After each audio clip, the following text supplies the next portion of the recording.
Hello everyone, welcome to the Comics Cafe channel.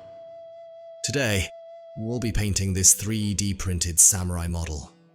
Now, I know there are countless samurai models out there, but I wanted to bring my own vision to life, something influenced by the history and essence of samurai culture in Japan. This video is all about the dry brushing technique, a method that's easy and fast to learn. I'll be focusing on dry brushing while painting the samurai here.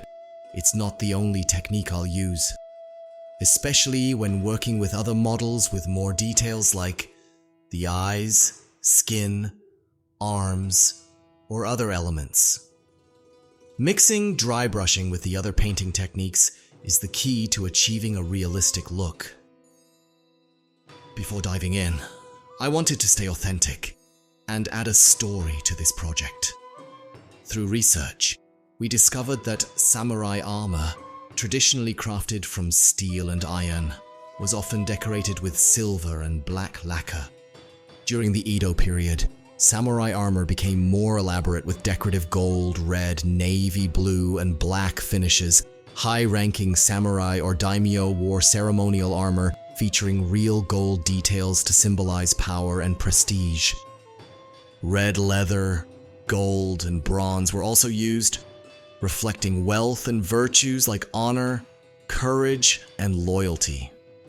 Based on this research, I've chosen a color palette of silver, black, blue, red, brown, and gold.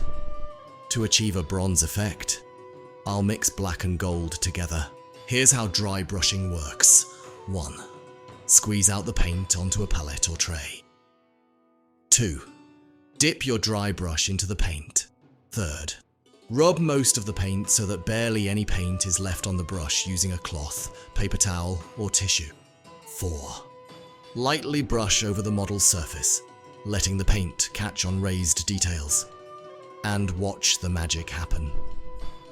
If you're using heavy body paints, thin them down for better results.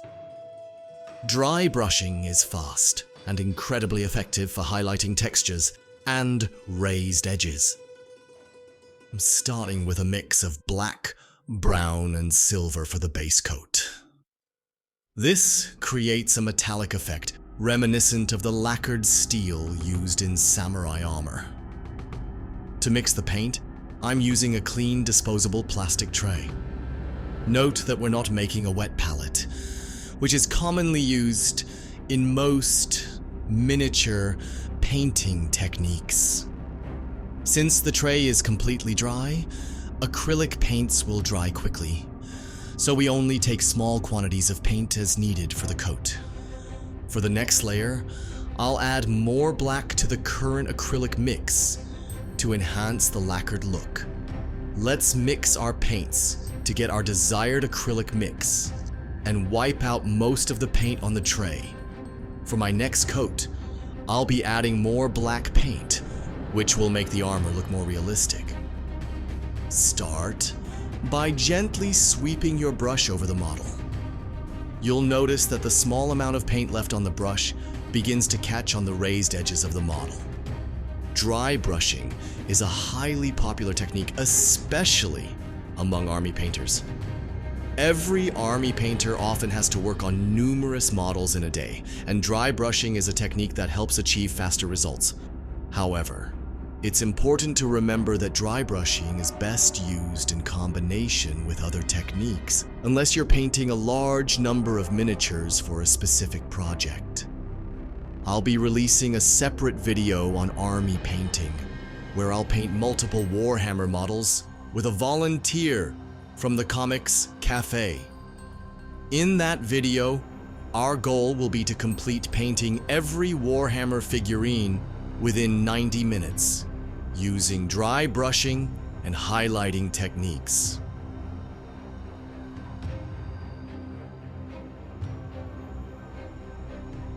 Let's set our samurai sword and katana safely aside for now, so we can paint them later. While you watch the painting process in the video, I'll share a few tips for dry brushing. Use the right brush. Choose a slightly larger brush specifically for this technique. Keep the brush clean and moist. Start with a clean brush and dampen it with a small amount of water. If the acrylic paint begins to dry on the brush during painting, lightly moisten it again and wipe off any excess water. Apply brush strokes in multiple directions. Use horizontal, vertical, and diagonal strokes. This approach is especially effective for models with raised edges and intricate details. Start with a dark primer. Models at the Comics Cafe come pre-primed in black or grey, which is ideal. A dark base color is crucial for painting metallic finishes and achieving a realistic look. When dry brushing, apply very light coats of paint to build up layers gradually. The transition from a dark base to metallic tones like silver creates a convincing metal effect. These steps will help ensure your model stands out with a polished, realistic appearance.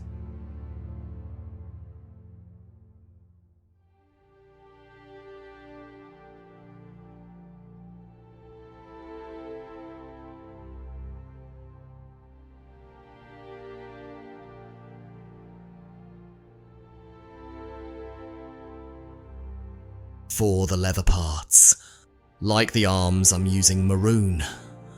To achieve this, I mixed a small amount of blue with red. Dry brushing this mix brings out the texture beautifully. We're using our disposable tray again for this step. I'll bring the tray closer to the camera for a better view. I'll start by mixing small quantities of red paint and gradually add more until I achieve the desired color. Once I'm satisfied with the mix, dip the brush, wipe off most of the excess paint on the tray, and begin painting.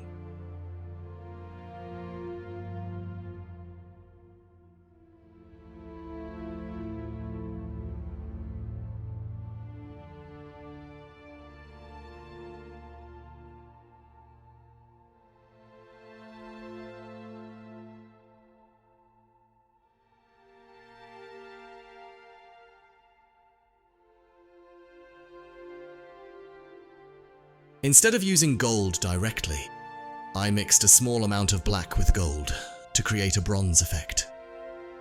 This paint mix adds depth and realism, especially for the intricate details on the front helmet, shin guard, and belt crest.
For the dress, I'm using a mix of blue, silver, and a touch of black.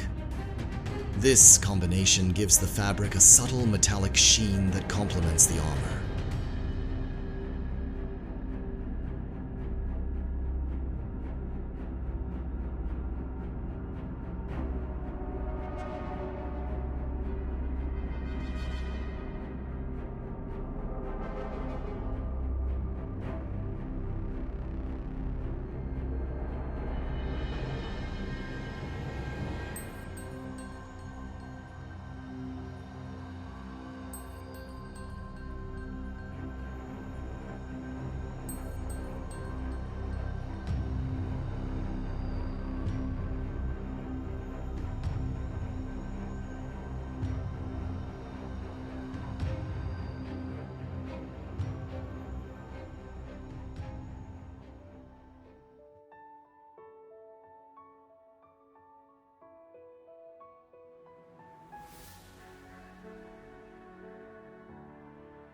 As a finishing touch, I'm applying one more layer of dry brushing with a mix of silver and black, this time with more black to replicate the lacquered steel effect on the armor.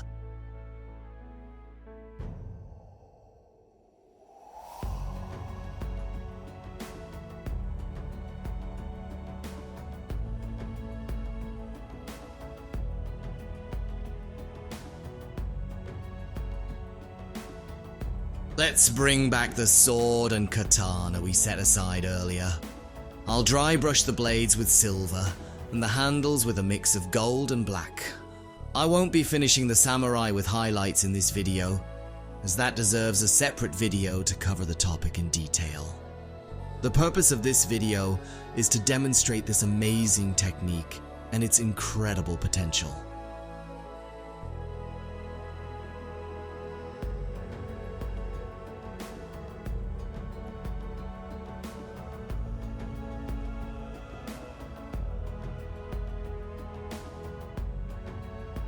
Another technique used to create realistic painting effects is the paint wash technique.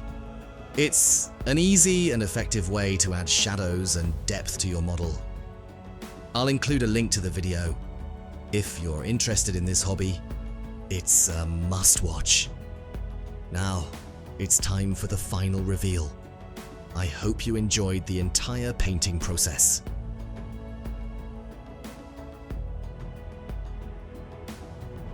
Hope you enjoyed this tutorial and found it helpful.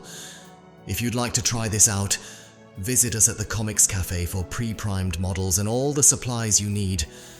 If you want to learn more about 3D printing and painting tips and techniques, then I think you need to subscribe to the channel and turn on your notification button. See you in the next video.